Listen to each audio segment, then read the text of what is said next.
I'm a GP that has been coming and going to this area for 15 years and speak a little bit of the Pitjantjatjara language. And yeah, quite connected to this area, and I am a yes. All right. Well, we'll just jump right into it because you're busy and we'll get started. Okay, so welcome to another episode of Shire Health Chats. We have a very special episode for you today. We are coming to you with Dr. Christopher Bentley. Chris, can you say hi? Hi, how are you going? Very good. So I'm coming to you here in Kirrawee Family Medical Practice on Dharawal country. Chris, just tell me where you're at. I'm on Ununu country in the middle of, right next to Uluru. So the country.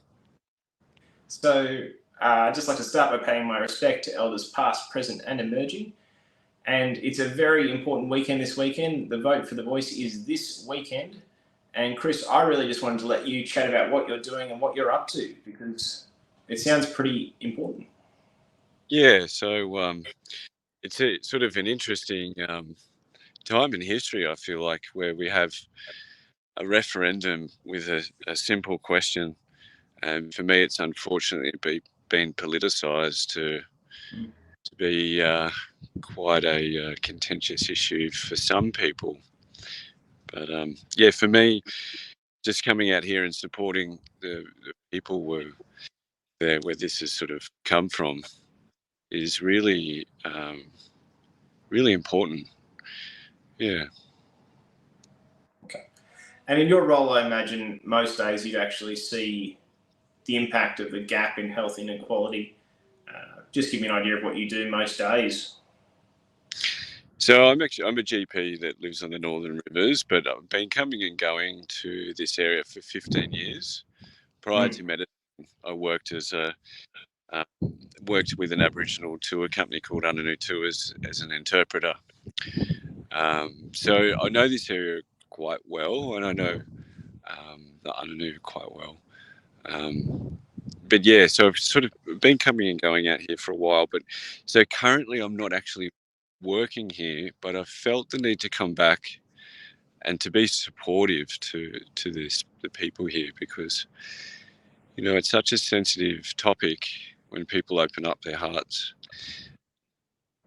and it's really interesting when people open up that part of themselves and it gets turned into a big political thing, and a lot of politics come involved. It can be quite hurtful, I think. I think you're on the money, and it really is a simple question of yes or no. And there've been some good videos breaking it down for people this week. Google it and have a look. The information is there. If you had to give someone a 1-minute spiel about what's going on, can you give us a 1-minute summary?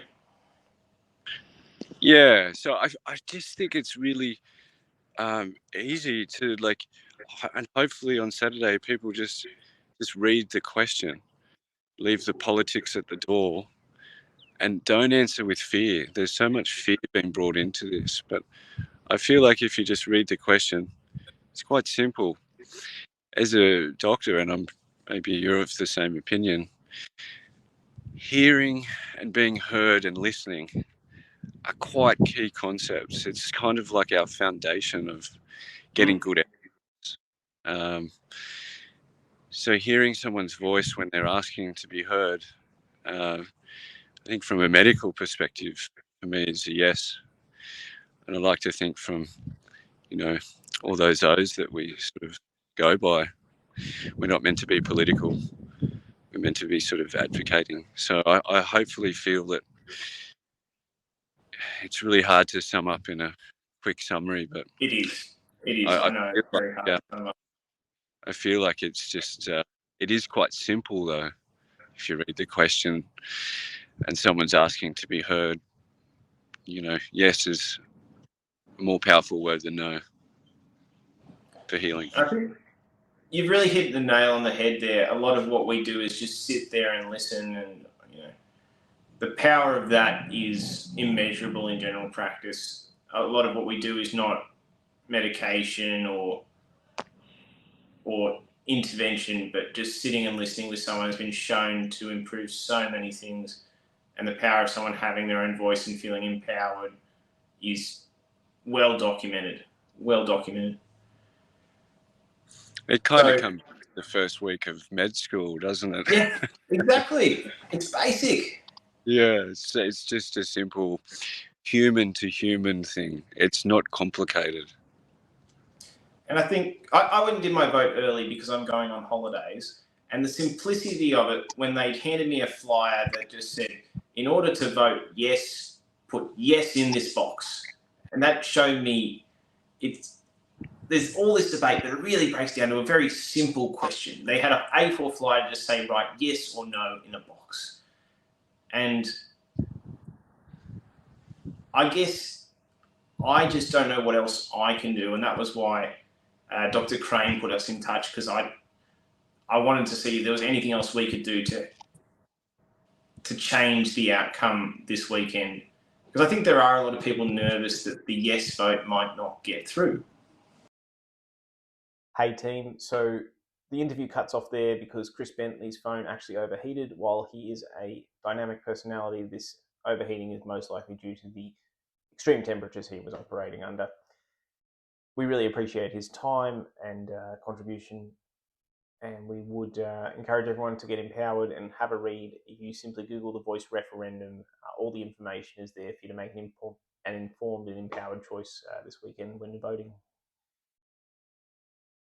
Hey team, so the interview cuts off there because Chris Bentley's phone actually overheated. While he is a dynamic personality, this overheating is most likely due to the extreme temperatures he was operating under.